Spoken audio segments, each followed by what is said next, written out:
tardes, compañeras, compañeros.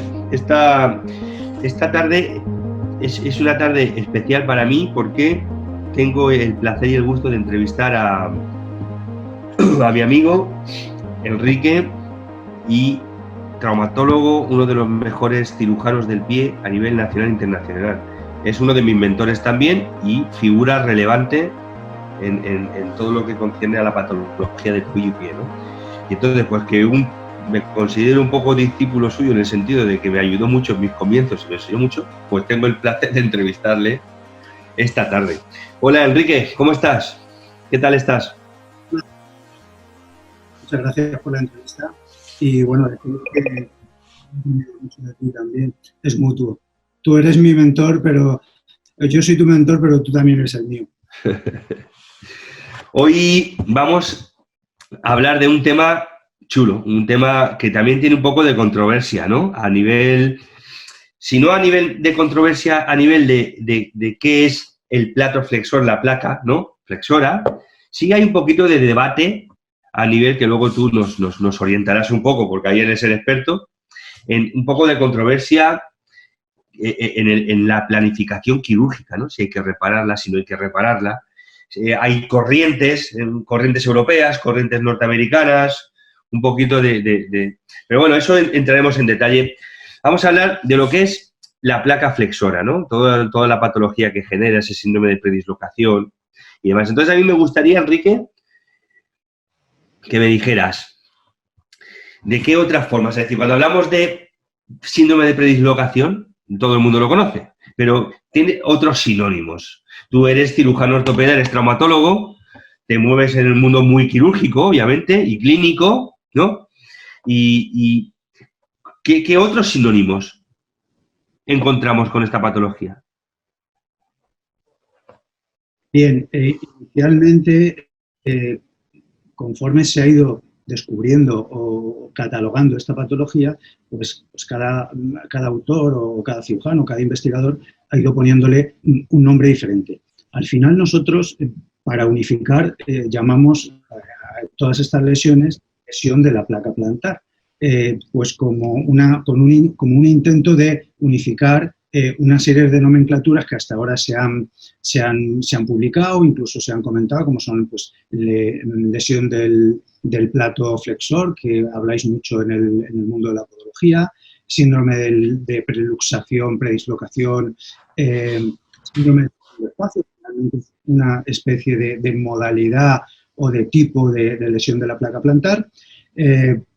Otros términos son inestabilidad en la articulación metatarsofalángica, que es otro de los que hemos adoptado como un término que abarca a todos los demás, pero al final mi filosofía creo que es hablar de inestabilidad de la articulación metatarsofalángica o lesión de la placa plantar, porque esto abarca al resto de lesiones y hace que todos nos entendamos mejor.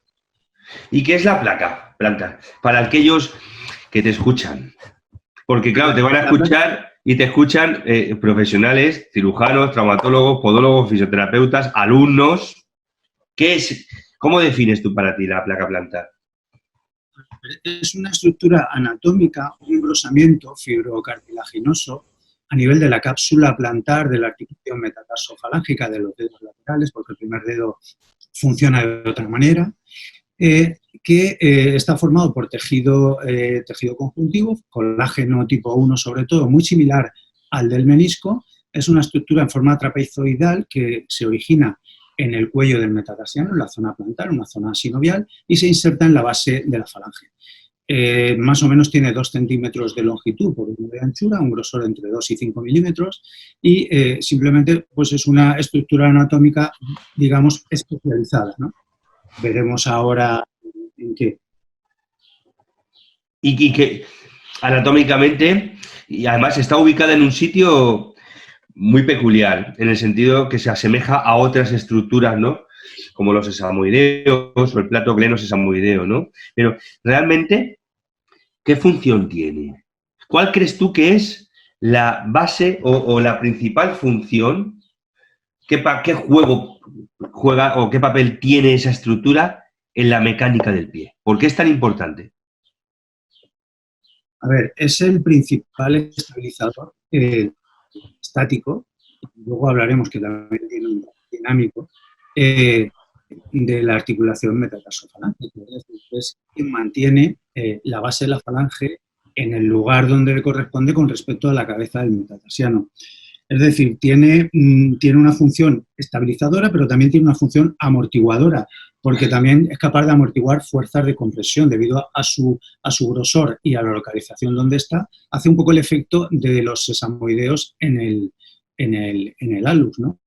Es decir, amortigua, pero también estabiliza. Entonces, participa en el mecanismo de cabestrante cuando en la fase de despegue de la marcha elevamos el talón, junto con la fascia plantar, mantiene el dedo en presión o contra el suelo para que nosotros podamos levantar el talón. Está estabilizando nuestro pie al mismo tiempo que estabiliza la articulación. Creo que es una estructura muy importante en la bipedestación, pero especialmente en la carrera, etc. Me ha gustado, fíjate, porque a nivel mecánico, cuando leemos evidencia científica, leemos estudios, ¿no? In vitro, in vivo, en estudios por elementos finitos, de qué función tiene esa estructura. Es verdad que esa estructura está sometida a fuerzas extensibles, derivadas de la fascia, ¿verdad? Pero también me ha gustado lo que acabas de decir, es una estructura que amortigua. Es decir, que muchas veces la placa se lesiona no simplemente o únicamente por fuerzas extensibles de la fascia, sino se puede lesionar por fuerzas traumáticas o compresivas derivadas del suelo, ¿no? Sí, sí. Efectivamente. ¿Y por qué se lesiona? A ver, pues la causa o la etiología de la lesión de la plantar, como otras muchas, tiene muchos factores, es multifactorial. Pero generalmente hay tres, yo lo diría en tres grandes grupos de causas. Las causas mecánicas, las causas inflamatorias y luego las causas traumáticas que llamamos agudas, ¿no? Las mecánicas, que son las más frecuentes y el 90% de los pacientes que vemos en la consulta con lesión de placa plantar o con inestabilidad de las articulaciones metatarsofalángicas laterales, suele ser una causa mecánica. Las principales son las insuficiencias del primer radio, que provocan una sobrecarga de estos radios laterales, o bien algunos casos donde sin haber esta insuficiencia del primer radio existe una pura sobrecarga de radios laterales. Bueno, causas pues alus valgus, alus limitus, hipermovilidad de la cunea metatarsiana, fórmulas metatarsales indesminus muy marcadas, donde tenemos una longitud muy larga de los metatarsianos laterales con respecto al primero. Y, en fin, este grupo de causas son, en mi experiencia clínica, las más frecuentes. Otras menos frecuentes son las inflamatorias, las personas que tienen artritis, especialmente la artritis reumatoidea. Sabemos que afecta a la articulación, afecta a la cápsula articular, esta cápsula va cediendo, deteriorándose y también puede provocar uno de estos síndromes. Cada vez más raro porque los tratamientos de la artritis son muy eficaces y yo recuerdo hace 15, 20 años pues encontrar pacientes de estas características y actualmente prácticamente no veo casi ninguno, salvo gente muy mayor, porque la gente joven diagnosticada no llega a estas fases. Y por último, las traumáticas, que a veces he visto muy pocas, deportistas, un movimiento de hiperextensión forzada y han roto la placa. Pero también es verdad que siempre hay detrás un sedimento anatómico, es decir, estos deportistas he visto que tienen unos metacentrales largos, es decir, tienen unos factores predisponentes aunque se haya roto de forma aguda. Y estos tres grupos es lo que yo más he podido valorar en la clínica como causas importantes o fundamentales.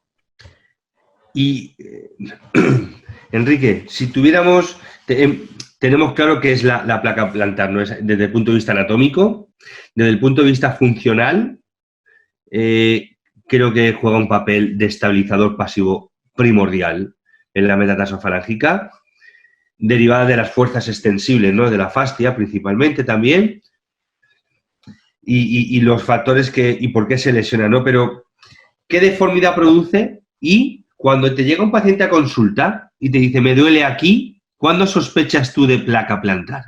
De que pueda estar afectada o que el dolor esté relacionado con el daño tisular de esa estructura, ¿no? ¿Qué pruebas clínicas haces? ¿Cuál es la clínica? ¿Qué es lo que tú ves? Bien, dentro de que la clínica principal o básica es una queja del paciente sobre metatarsalgia, o sea, entra dentro un poco del término de metatarsalgia, es un dolor en la zona anterior del pie, en la zona plantar, donde las cabezas de los metatarsianos, tiene unas características peculiares con respecto a una metatarsalgia, digamos, estándar, ¿no? Sin lesión de placa plantar. Entonces, bueno, una de ellas es que es una metatarsalgia básicamente de tercer roque. Es una metatarsalgia que el paciente se va a quejar cuando camina, sobre todo en la fase de despegue, en ese momento, ¿no? En la fase donde estamos apoyando la parte anterior del antepié. El paciente se queja en los momentos muy iniciales de un dolor, pero no localizado debajo de la cabeza del metatarsiano, sino un dolor más distinto. Esa es una diferencia para mí muy importante, ¿no? El dolor no es bajo la cabeza. De hecho, inicialmente no hay muchos pacientes que tengan queratosis plantares o muy manifiestas como las tenemos en otras patologías, sino que hablamos de un dolor plantar distal, es decir, a nivel de la base, generalmente sin queratosis y inflamación, es decir, tiene un componente agudo inflamatorio muy importante. El paciente se queja de una manera, pues no puedo andar, está muy preocupado, es decir, con un componente psíquico muy importante porque realmente el dolor es muy intenso y la incapacidad es muy intensa, pero al principio no vemos mucha deformidad. O sea, eso llama la atención en los casos iniciales, ¿no? O sea, mucho dolor y no vemos un dedo deformado quizá todavía, ni un dedo en garra, ni el dedo que no apoya el suelo, ¿no? Eso me llama mucho la atención. De hecho, muchas veces se confunden esos estadios con neuroma de Morton, se piden muchas pruebas porque realmente no vemos deformidad y pensamos que puede ser un neuroma porque el neuroma también cursa sin gran deformidad. Después ya la deformidad va, o sea, las cosas van cambiando, ¿no? El dolor con el tiempo va disminuyendo, el dedo se va elevando, es decir, tenemos un dedo que no contacta con el suelo cuando hacemos al paciente ponerse de pie. Vemos también una garra, en algunos casos vemos un síndrome de divergencia, de un síndrome de segundo espacio asociado. Eso ya lo vemos como en una segunda etapa, ¿no? Pero yo creo que es importante diagnosticar en la otra, en la anterior, en la primera. Y luego ya etapas más avanzadas, ya lo que vemos es un crossover, un dedo cruzado sobre el alus, ya dedos en garra o martillo con queratosis dorsales. Quizá en esos momentos no hay tanta inflamación ni tanto dolor en la articulación, pero ya vienen las deformidades que causan otro tipo de limitaciones, como el calzado, como la alteración mecánica que produce al caminar, ¿no? Pero insisto que las primeras etapas de inflamación del punto de dolor son donde si actuamos rápido quizás conseguimos tratar al paciente sin acabar en el quirófano. Sí, fíjate, me ha gustado la puntualización del estadio, incluso lo podríamos llamar preestadio, ¿no? Hay diversas clasificaciones, ¿no? Tanto según el bostezo articular, pero a mí sí que es verdad que me llama la atención, como a ti, que aquel paciente que llega a consulta y te llega con el dolor ahí, puntual, que sabes que estás tocando, permíteme la expresión, el plato, ahí no hay deformidad, pero tu intuición clínica te dice, esto es como el libro de Gabriel García Márquez, Crónica de una muerte anunciada, ¿no?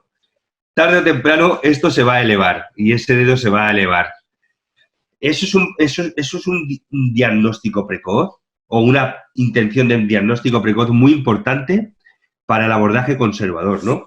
Es decir, cuando tú ves eso, has dicho que hablas del neuroma de Morton, ¿no? ¿Qué otras, o que puedes dudar de un neuroma de Morton, ¿no? Por la sintomatología, porque la inflamación también genera un poquito de parestesias y demás, ¿no? ¿Con qué otras patologías deberíamos de pensar, independientemente del neuroma de Morton? ¿Qué tendríamos que tener en la cabeza para decir, esto podría ser, esto también podría ser? Diagnóstico diferencial. Bien, antes de eso, no he terminado de comentarte la exploración un poco que yo hago en estos pacientes, ¿no?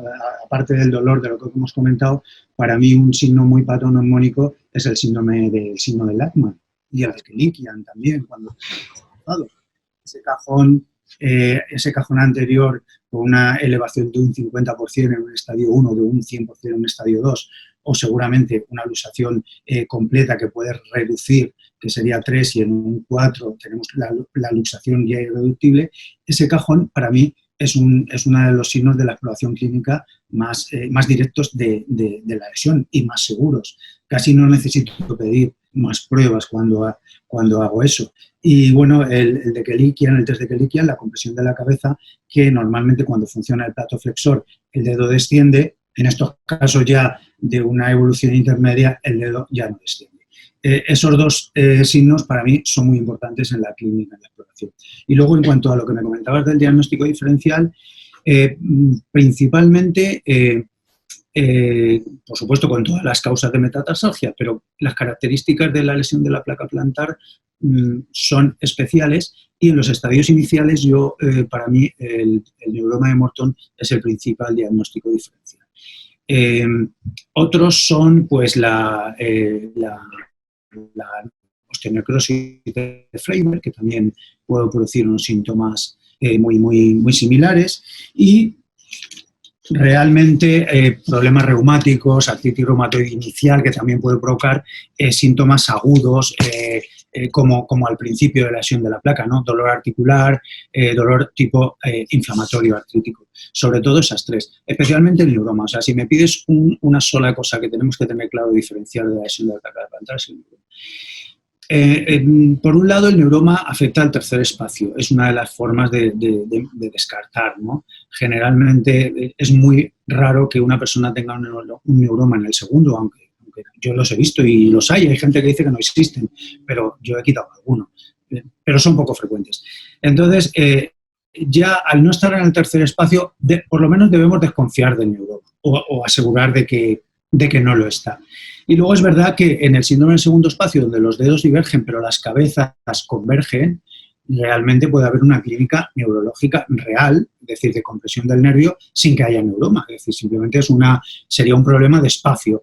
Entonces ahí quizá la gente que no tiene mucha experiencia en esto acaba operando, sobre todo desde el punto de vista, hablo de cirujanos, acaba operando gente de neuroma, quitando un neuroma sin solucionar el problema, porque el paciente sigue con la divergencia de los dedos, con el problema, con un nervio que se ha extraído y que realmente no ha servido para nada. Entonces ahí sí que pongo un poquito de atención para los clínicos y los quirúrgicos, que puede haber clínica neurológica sin haber neuroma, y que realmente lo explica la compresión de las cabezas segundo y tercero contra el nervio. Y que haciendo la cirugía en la que separamos esas cabezas, es decir, solucionando el problema mecánico, solucionamos también el problema de compresión del nervio al mismo tiempo sin tener que extraer el neuroma. Eso me parece muy, muy importante. Me ha gustado el diagnóstico. A mí me gusta mucho el diagnóstico precoz en esta patología, porque si la localización del dolor, por una parte, Enrique, si estarías de acuerdo, antecapital. Imagínate, para tú decir, sospecho que es una placa, pero no vemos una deformidad, ¿eh? No la vemos aún. Pero se está cocinando algo ahí. Dolor antecapital, un test de Lachman, imprescindible. El test de Kelikian, a lo mejor si no hay una lesión importante, el dedo baja, pero sí que es verdad que si lo haces en otros dedos o en los otros dedos del otro pie, ves que ahí no termina de bajar tampoco. Eso ya te confirma la sospecha clínica, aunque no haya una deformidad importante, ¿verdad? Serían los pilares ahí. Enrique, independientemente de tu manejo clínico, los test que acabas de decir, ¿no? Palpación, todas las variables morfológicas que pueden estar, que se acompañan a esta deformidad, ¿no? Factores predisponentes. ¿Qué prueba diagnóstica, o sea, qué prueba radiológica, prueba complementaria solicitas para la confirmación o planificación preoperatoria o para saber en qué grado está dañado esa placa? Pues la primera prueba siempre es una radiografía en carga anteroposterior y lateral de ambos pies. ¿Por qué? Porque me van a dar una idea de las alteraciones mecánicas que hemos comentado antes. Es decir, si estamos con una luz valgus, una fórmula de index minus, que es lo más frecuente que suelo encontrar en este tipo de pacientes, una hipermovilidad de la cúmula metatarsiana, una luz limitus muy severo. Es decir, todo esto ya me sirve para, bueno, confirmar el diagnóstico y, por otro lado, para la planificación en caso de que haya que hacer cirugía. Sin embargo, en estos casos precoces es cuando pide una resonancia. Al contrario que otras lesiones que uno pide una resonancia cuando se va al quirófano, antes del paso previo a una cirugía, yo creo que aquí no es tan importante la resonancia como paso previo a la cirugía, sino como acertar muy bien en el primer diagnóstico, en el diagnóstico precoz que tú hablas. La resonancia, igual que la ecografía también, por cierto que no la he nombrado, pero creo que es básica e importante, mucho más económica, me habla de si hay una lesión, una sinovitis, una lesión en la placa plantar, aunque sea incipiente, y eso me va a confirmar un diagnóstico que me puede provocar una cierta duda con respecto, por ejemplo, a algún neuroma de Morton, ¿no? Aquí sí que hacemos un diagnóstico diferencial muy claro, nos ayuda tanto la ecografía como la resonancia a este diagnóstico diferencial y nos permite ya pues iniciar una pauta de tratamiento conservador, que es, creo, lo que tenemos que hacer inicialmente. ¿Y qué tratamiento? Ahora tú te diría, Enrique, ¿cómo manejas tú esta patología desde el punto de vista terapéutico? Te llega a la consulta un paciente y tu sospecha clínica es que tiene una lesión de la placa, un estadiaje inicial, vamos a poner, ¿no? O sea, ¿cuándo aplicas tratamiento conservador? ¿Cuándo aplicas tratamiento quirúrgico? Y ahora profundizamos un poco más en el quirúrgico, ¿no? Pero, ¿cómo lo manejas tú? ¿Qué alternativas terapéuticas disponemos?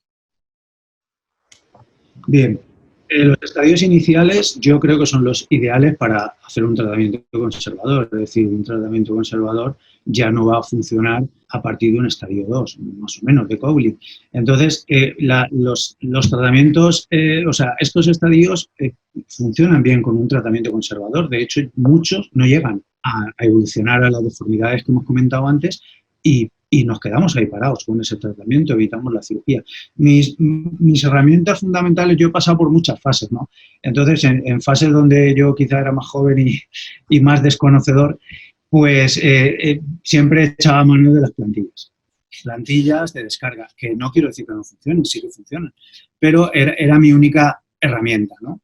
Tiene este problema, plantillas de descarga y rehabilitación.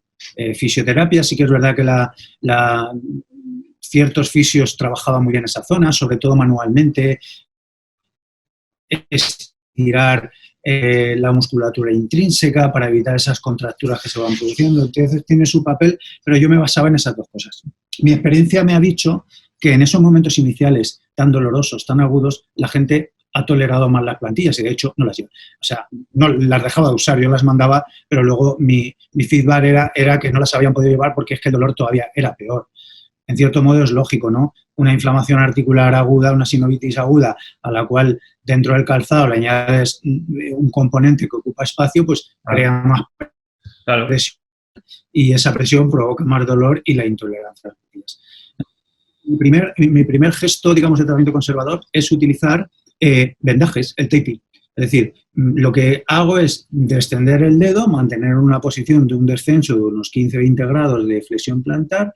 Con eso estoy destensando o dejando de tensar la placa plantar, que es un alivio sintomático, a lo cual se puede asociar a alguna descarga tipo herradura, es decir, un tipo de descarga donde no haya presión en la zona. Entonces, en esos casos iniciales, ahora mismo ese es mi tratamiento de elección. Pongo antiinflamatorios, hielo, el tratamiento de fisio también puede corresponder, pero básicamente esos dos pilares son los más importantes.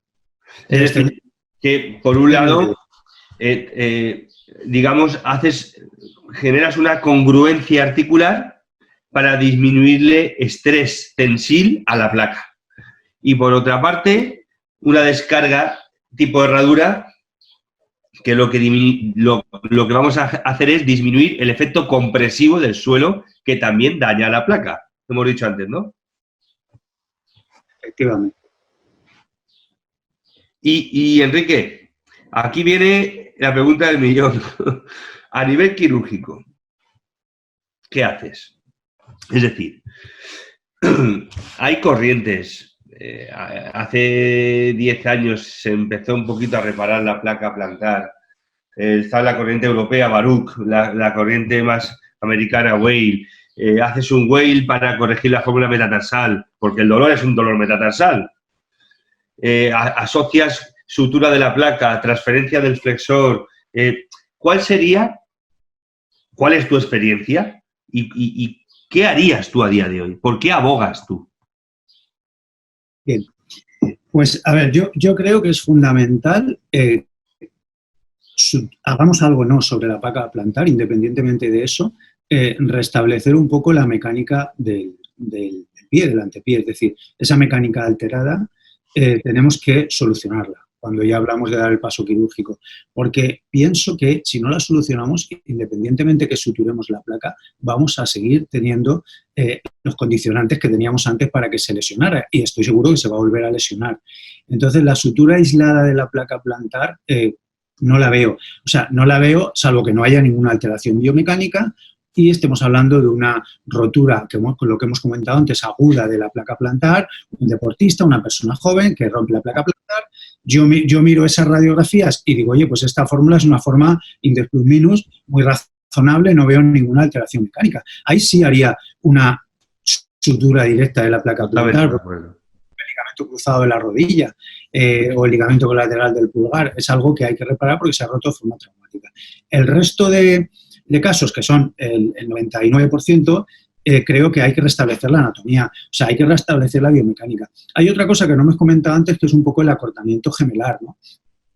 Que es otro factor más que va a influir, que puede influir en estos casos, asociado a todo lo demás que hemos hablado, en cuanto a esa sobrecarga de la fase de despegue, ¿no? Con un acortamiento gemelo. Vamos a tener más problemas de sobrecarga anterior y lo tenemos también en cuenta a la hora de reparar todos estos pacientes. Algún paciente hemos asociado osteotomías de Whale y un alargamiento gemelo interno. ¿Y por qué no se...? La reparación de la placa vía plantar se puede hacer vía dorsal, sí. Al mismo tiempo que haces el Whale, porque sabes que las cicatrices en la planta son puñeteras. A ver, vía plantar creo que es como se empezó a hacer y realmente los primeros trabajos que hay son todos vía plantar, trabajos casi siempre de cirujanos americanos.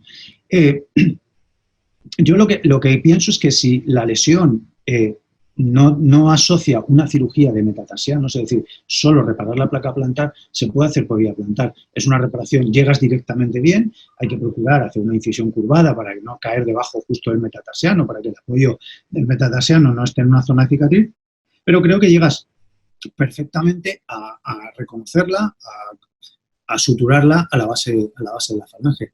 Yo lo haría por vía plantar en este tipo de pacientes que te he dicho. En el resto de pacientes donde asociamos un problema biomecánico, una alteración biomecánica a la rotura de la placa, un poco mi planteamiento sería, si es una rotura reciente, estamos en estadios 0, 1, 2, un paciente relativamente joven, haría una reparación vía dorsal, haciendo una osteotomía del Whale, retrayendo la cabeza hacia atrás, tengo buen acceso, haría la reparación y al mismo tiempo, evidentemente, haría el acortamiento de los metatarsianos necesarios para corregir otra vez la fórmula. Entonces, eso sí lo haría necesariamente por vía dorsal, porque hacer dos vías, una para hacer la corrección, digamos, ósea y otra para hacer la reparación, me parece totalmente innecesario. Porque sí que es verdad, Enrique, perdóname que te interrumpa, sí que es verdad que en la clínica vemos pacientes intervenidos con un Whale, un triple Whale, y el dolor ha desaparecido. Es decir, el paciente no tiene dolor donde tenía antes el dolor. Clínicamente hay una mejoría, sin haber reparado la placa, ¿eh? Hay una mejoría y el paciente va bien. ¿Por qué hay que reparar la placa si el paciente se le ha quitado el dolor, no? Que sí que es verdad que luego vemos dedos flotantes postquirúrgicos, que no sé, en este caso tú eres el experto, sí se podrían evitar con la reparación de la placa o se podrían minimizar, no lo sé. Pero lo que sí que es verdad que con una osteotomía y a lo mejor una transferencia, el dolor desaparece y el paciente está bien. No tiene dolor. A ver, esto va a favor de que reparemos la placa lo menos posible, porque reparar la placa también los pacientes donde hemos reparado alguna vez la placa, muy pocas veces, no tengo mucha experiencia en ello. Hay compañeros que tienen mucho más casuística. Pero bueno, tanto mi experiencia como la que me cuentan los compañeros es la rigidez. Es decir, cambias, mejorar la estabilidad, pero aumentando el grado de rigidez. Entonces ahí tenemos una balanza un poco que nos hace pensar a los cirujanos sobre si realmente merece la pena repararla. Y yo creo que solo merece la pena en gente muy joven, roturas agudas, deportistas con fórmulas normales y otros jóvenes con alguna alteración de la fórmula, pero que también han tenido una rotura más o menos aguda o reciente. Es decir, a lo mejor creo que eso llega a ser un 5% de los casos de rotura de placa plantar. El resto, yo estoy totalmente de acuerdo con lo que has comentado y la experiencia me lo ha demostrado, es que el paciente mejora mucho con las osteotomías de Weil. O sea, cuando tú mejoras la mecánica, el paciente deja de tener esa tensión de compresión en la estructura y mejora. Es cierto que cuando operamos algunos casos ya con luxación metatarsofalágica, aunque en los momentos iniciales, en el postoperatorio, queda reducida la articulación, con el tiempo vuelve a subluxarse, vuelve a tener una tendencia a esa subluxación, que nunca llega a la luxación previa, donde hay luxaciones a veces completas, con casi 1 centímetro, digamos, de acortamiento de la falange por encima de la cabeza del meta, pero que el paciente está bien, hace su vida normal, no se queja y casi me molesta más a mí ver el dedo luxado, creo, o sea, que me molesta más a la vista a mí que al propio paciente el dolor. O sea, que estoy de acuerdo contigo que se soluciona el problema y que ahí tenemos que llegar. Yo creo que es un factor, fíjate, después de haber leído tema quirúrgico sobre la reparación de la placa, no reparación, ¿no? Fíjate, yo creo que lo has dicho muy bien. Creo que la reparación es fundamental en situaciones traumáticas, agudas. Paciente joven, deportista, una rotura espontánea. Paciente más adulto, geriátrico, con una metatarsalgia de tercer Rocket con predislocación, quizás con el Weil y a lo mejor alguna transferencia, y solucionas el problema, no hace falta nada más. Sí. Creo que la actividad del paciente y la edad marca también mucho la indicación de la reparación. ¿Estás conmigo? De acuerdo, sí.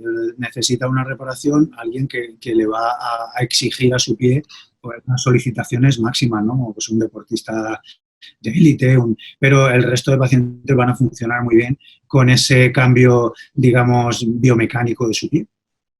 ¿Utilizas algún tipo de vendaje en los postquirúrgicos para estabilizar, dada la incidencia? Hombre, cada vez las técnicas quirúrgicas se van avanzando, ¿no? Y se van, digamos, perfeccionando y los dedos flotantes postquirúrgicos pues cada vez serán menores, ¿no? Porque se van mejorando las técnicas y hay mayor conocimiento. Pero, ¿eres de los que colocas algún dispositivo, algún vendaje, algo para mejorar la estabilidad postquirúrgica de ese paciente? Sí, a ver, soy muy partidario y la experiencia, yo he pasado por muchas fases, ¿no? Desde los vendajes postquirúrgicos con las gasas, después cambiarlos por taping esparadrapos posteriores. Es un poco muy parecido a lo que hago en los tratamientos ortopédicos iniciales.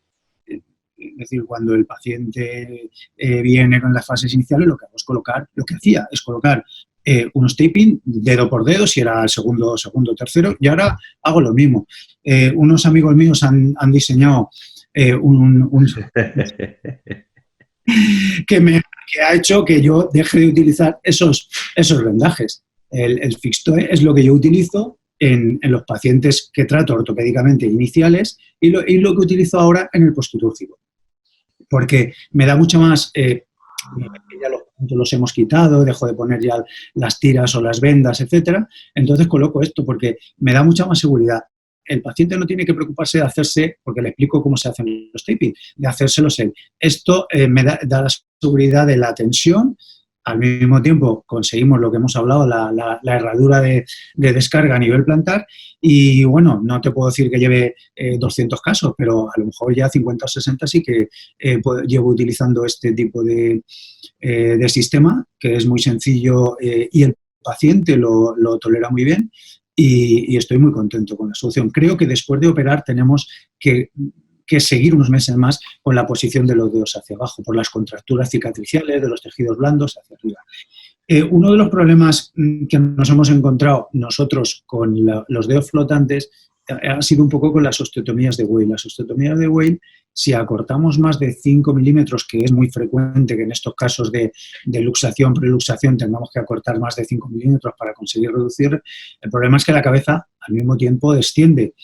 Y los músculos interóseos, que normalmente son flexores de los dedos porque están debajo del centro de rotación, al descender la cabeza se quedan por encima del centro de rotación y son los que nos mantienen esos dedos flotantes. Eso lo estamos solucionando en parte con la doble o triple Weil, es decir, con una osteotomía de Weil en la que cortamos una franja más del hueso del metatarsiano para que la cabeza descienda, o sea, se acorte pero no descienda demasiado y mantener el centro de gravedad. Eso nos ayuda mucho, pero yo creo que además, si no ponemos esos vendajes durante un tiempo, podemos fracasar. Pues, Enrique, no te quiero robar más tiempo. Yo creo que, a ver, tenemos una gran suerte de contar contigo en la Clínica Vista Hermosa, en la unidad de tobillo y pie de Traumavis, en Alicante. Estás dirigiendo, pilotando esa unidad de tobillo-pie y somos afortunados en tenerte allí como compañero de trabajo que somos allí y luego que nuestros pacientes te visiten. Te doy las gracias. Muchas gracias por todas estas perlas, píldoras que has soltado de tu experiencia, que nos has dicho, que son fabulosas. Creo que la gente cuando oiga esta entrevista va a aprender muchas cosas y se va a quedar muy contenta. Me gustaría, antes de despedirte, Enrique, que te despidieras con un mensaje de ánimo, porque claro, fíjate la que nos está cayendo, ahora ya más, bueno, no vamos a decir que hemos salido, pero bueno, ahí vamos, ¿no? ¿Qué les dices a los compañeros que te escuchen? Bueno, pues, a ver, yo creo que efectivamente tenemos que ser prudentes, pero estamos realmente saliendo, que nuestra profesión es muy, muy, muy importante, los que nos dedicamos a tratar los problemas de los pies, ¿no? Porque realmente, bueno, gracias a ellos la gente se mueve, la gente ahora, gracias a que ya estamos empezando a terminar el confinamiento, pues puede volver a salir fuera. Les digo que está muy bien, que caminen, que lleven un poquito de cuidado, ¿no? Porque han estado mucho tiempo parados y esto es como una persona, un deportista que está de baja porque se pone enfermo y luego vuelve otra vez a su actividad. Pues que vayamos paulatinamente, poco a poco, siempre hacia adelante, es decir, con mucho optimismo. Tenemos que afrontar un poco toda esta crisis con el mayor optimismo posible, ¿no? Creo que nosotros podemos contra el virus, sobre todo el ser humano. Las características que al ser humano le diferencian de una máquina o de un ordenador son las que van a poder contra el virus. Y decir a todos que, bueno, pongamos al mundo en pie. Pues, doctor Martínez, amigo mío, te mando un abrazo muy fuerte para ti y para tu familia. Gracias por tu aportación, gracias por colaborar en el proyecto de Fistow Academy y ha sido un placer de verdad entrevistarte. Estamos en contacto y te mando un abrazo muy fuerte. Muchas gracias, amigo.